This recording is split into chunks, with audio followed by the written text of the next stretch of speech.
Bienvenue sur la planète Blush Marine, je vous retrouve aujourd'hui avec une vidéo sous le thème de Noël. Noël, c'est ma période préférée de l'année, j'adore tout ce qui est décoration, maquillage, la bouffe aussi bien sûr. Et j'avais envie de vous faire un petit maquillage de Noël assez simple quand même. Et puis qu'on découvre ensemble de nouveaux produits.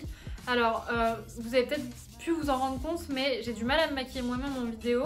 Surtout quand c'est des maquillages un petit peu préparés. Parce que je suis myope comme une taupe. Du coup c'est difficile pour moi de me maquiller et en même temps de vous regarder si c'est bon pour vous, etc. Donc là j'ai fait appel à une modèle, c'était beaucoup plus facile pour moi et beaucoup plus facile pour le montage, vous expliquer les choses. Alors si tu veux savoir comment j'ai réalisé ce make-up et que tu veux le recréer pour les fêtes afin que ton oncle sexiste fasse des remarques déplacées et puis que tu salopes tout en mangeant tes cuisses de grenouille, c'est par ici.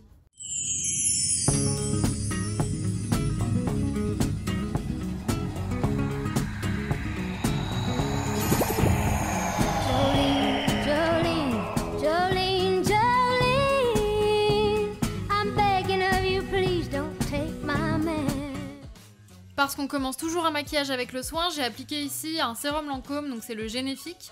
Il est activateur d'éclat, il a été primé Marie-Claire et en plus de ça il est au probiotique.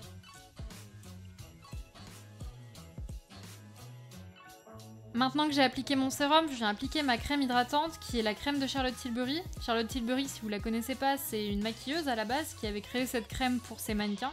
C'est une crème qui est très hydratante et qui a été récompensée plusieurs fois. Donc je viens l'appliquer normalement et ensuite je vais faire ce qu'on appelle le Tilbury Tap qui consiste à tapoter sur le visage afin que la crème pénètre mieux. Je continue ici avec le soin de chez Estée Lauder, le contour des yeux. J'ai choisi celui-ci parce qu'il apporte beaucoup d'éclat et comme ma modèle avait les cernes un petit peu marquées, c'était un premier geste pour m'aider à les camoufler plus facilement. Autour de mon baume à lèvres Carmex qui est disponible chez Monoprix ou Asos, alors là je vous le conseille fortement, il est au menthol et il va activer votre circulation sanguine. Avec ça, vous n'aurez jamais les lèvres gercées. Pour la base, je me suis servi du Wonder Glow de chez Charlotte Tilbury. Il apporte de l'éclat et il a un complexe anti-âge grâce à la peptide. Du coup, c'est toujours bon à savoir. Pour le fond de teint, j'ai appliqué le Water Blend en teinte Y325. Je pense qu'il est dans mon top 3 de mes fonds de teint préférés. En fait, il est à 80% d'eau, du coup il est très hydratant. Assez léger, mais vous pouvez toujours corriger vos petites imperfections avec un anti-cerne après ou un correcteur.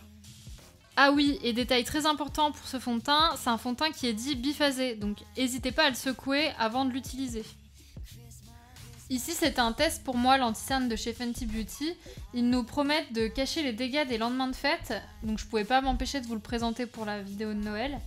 Moi je le trouve un petit peu trop couvrant et pas assez hydratant, parce qu'encore une fois c'est pas vraiment la quantité que vous allez mettre sous l'œil qui va compter, mais vraiment la couleur que vous allez choisir et qui va permettre de vraiment camoufler la cerne. Donc choisissez bien votre anti-cerne et il n'y aura pas besoin d'en mettre des kilos et des tonnes.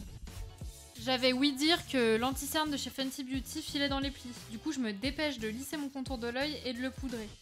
Je m'occupe aussi de ma zone T et je fais tout ça avec la poudre libre de chez Make Up For Ever.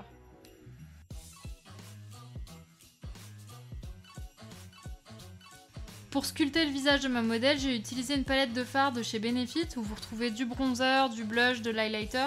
Il y a même un petit pinceau que moi j'ai enlevé.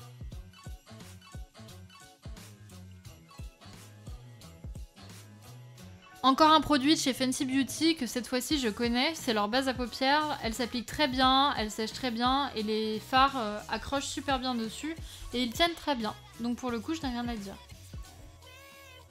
J'attaque le maquillage des yeux avec un crayon gras de la marque Make Up Atelier et je viens faire un trait liner classique sur la paupière.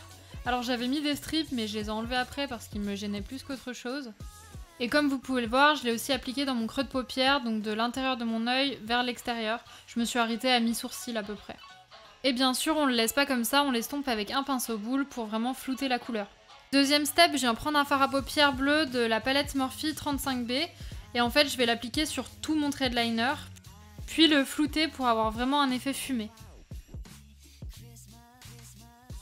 Et je continue mon dégradé avec la palette 39A, donc je viens prendre un bleu plus foncé, que je vais mettre vraiment sur mon ras de cils et je vais venir toujours le flouter.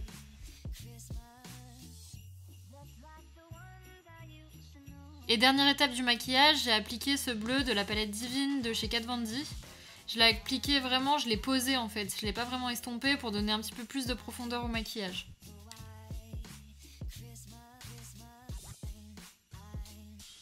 Ici, je vais apporter de la luminosité avec un fard de la palette Tutti Frutti de chez Too Faced. C'est un fard qui est vraiment nacré et qui est super joli, vous allez voir sur la paupière en fait. Je viens vraiment en mettre par-dessus mon maquillage et ça fait vraiment la différence. Place au liner Pat McGrath. Ici, c'était un liner que j'avais vraiment envie de tester parce que j'en avais entendu beaucoup de bien. Et effectivement, il tient super bien et pourtant il n'est pas waterproof. Il est facile à utiliser et c'est un liner bien noir, donc c'est ce que je préfère. Et il était vendu dans un petit coffret avec le mascara Pat McGrath. Et le mascara, vraiment, il est incroyable. Il déploie les cils, il fait du volume sans faire de paquet. Vraiment, si vous pouvez l'essayer, vous allez adorer. Ah oui, et pour la petite anecdote, j'achète rarement des mascaras à grand format pour la simple et bonne raison que ça se périme au bout d'un mois. Et c'est quand même dommage d'acheter quelque chose qui va devenir pâteux, voire sec, au bout de quelques jours alors qu'il est neuf. Je commence mes sourcils avec le Brow Gel de chez Make Up For Ever dont je vous ai déjà parlé. Il est transparent et il plaque super bien les sourcils.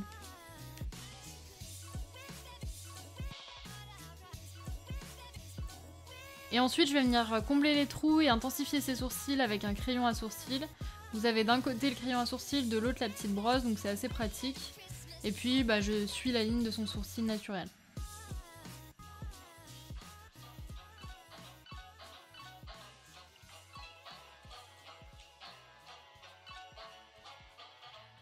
Ensuite, je reprends la palette de chez Benefit et je viens appliquer leur blush donc sur la pommette et vers mes tempes. Pour finir, je ne sais pas pourquoi ma caméra s'était éteinte, mais j'ai appliqué un crayon à lèvres sur tout le contour de mes lèvres, donc c'est un crayon un petit peu rouge-orangé. Et j'ai appliqué le rouge à lèvres de chez Louboutin, un petit peu rouge-orangé, que j'ai appliqué avec un pinceau pour plus d'hygiène. Pour finir le look de Noël, j'ai fait quelques waves à ma modèle, donc je lui ai bouclé les cheveux avec le lisseur GHD Gold. J'ai appliqué un petit peu d'huile sèche qui est la Black Oil, c'était une huile que mon coiffeur me mettait dans les cheveux que j'adore. Si vous avez regardé la vidéo jusque là, c'est peut-être qu'elle vous a plu. N'hésitez pas à mettre un pouce bleu et vous abonner à ma chaîne. Et je vous laisse aussi avec le Instagram de Dorian et le mien. J'en profite aussi pour vous souhaiter de très belles fêtes de fin d'année, profitez de votre famille et de vos amis à fond et on se voit à la prochaine vidéo.